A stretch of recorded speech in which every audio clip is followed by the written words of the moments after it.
Thank you.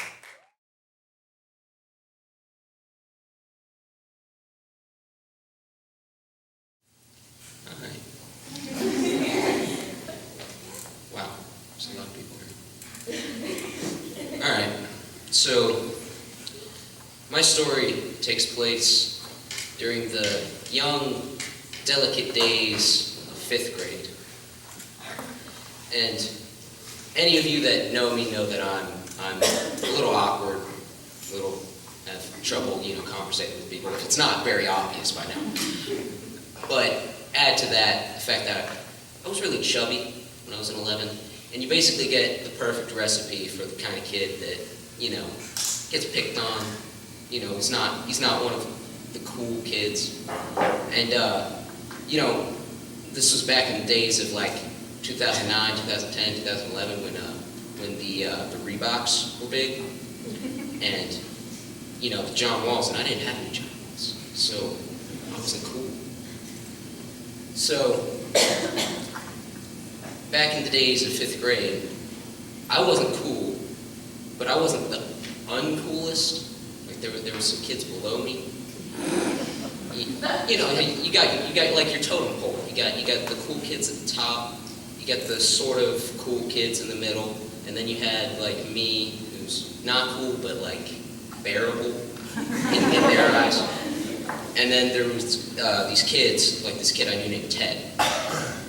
And Ted, he was a nice kid. He wouldn't hurt a fly, but he always had his nose in a book, and he was really awkward around people, and so that kind of made him the perfect target to be the bottom of the barrel. And I, being the genius that I am, thought to myself that I could raise myself up. I could go upward in the cast by picking on this kid. And piece of advice, that doesn't work. It never works. It's stupid. It doesn't work. And so one day we're coming in from recess, and in our school there weren't many bathrooms. There weren't many toilets in the bathrooms. So each, like, if a class had to go, they had to go in a line.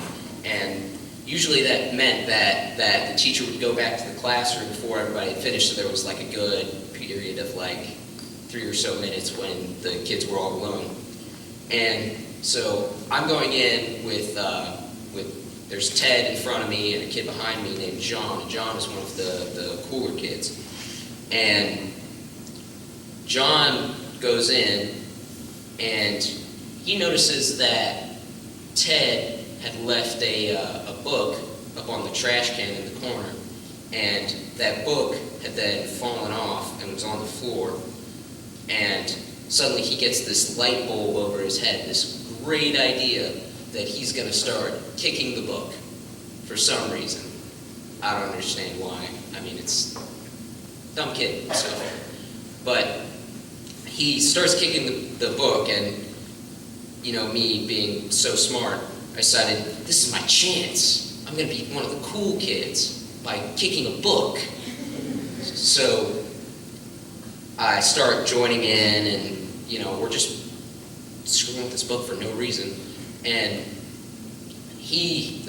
Ted is in the stall, and he hears it, and he comes rushing out, and he's going up into his book. He's trying to reach and save it, and then he runs out, and he's got, he's all teary-eyed, and he's upset.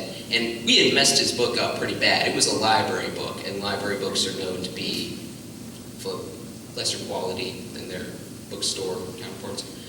But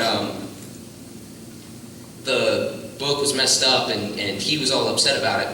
And a girl from our class had been walking down the hallway, and he ran by her, and she saw that he was crying, and she asked him what was wrong.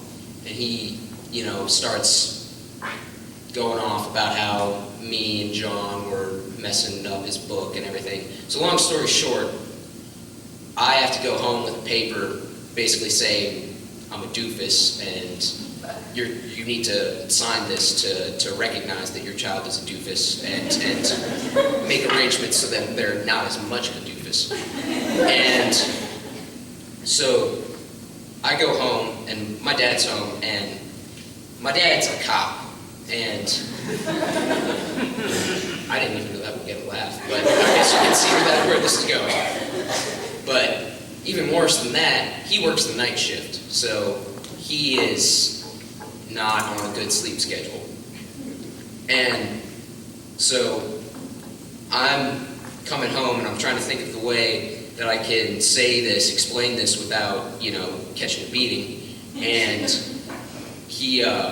I tell him eventually somehow, and all of those attempts to sugarcoat it did not work. He starts going off on me, like one of the biggest lectures he's ever given me. Like, he was freaking out on me. And he started mentioning all this crazy stuff. He was talking about how bad suppression of information is, and how the Nazis burned books, and how that was sort of similar to that. And so I'm upset because I'm a Nazi? That's not a good thing to tell an 11-year-old. So he eventually figures out that the best punishment for me is to write down 100 times. It's something along the lines of, I will not mess with other people's stuff.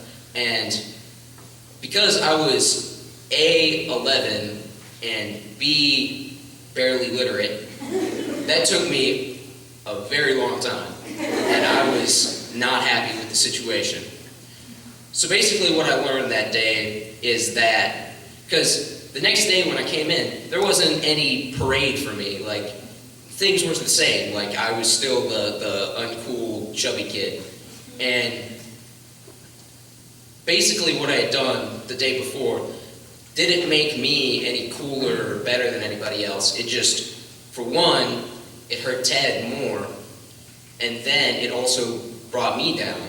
So basically what I learned that day was that projecting your own unhappiness onto other people will just make you more unhappy.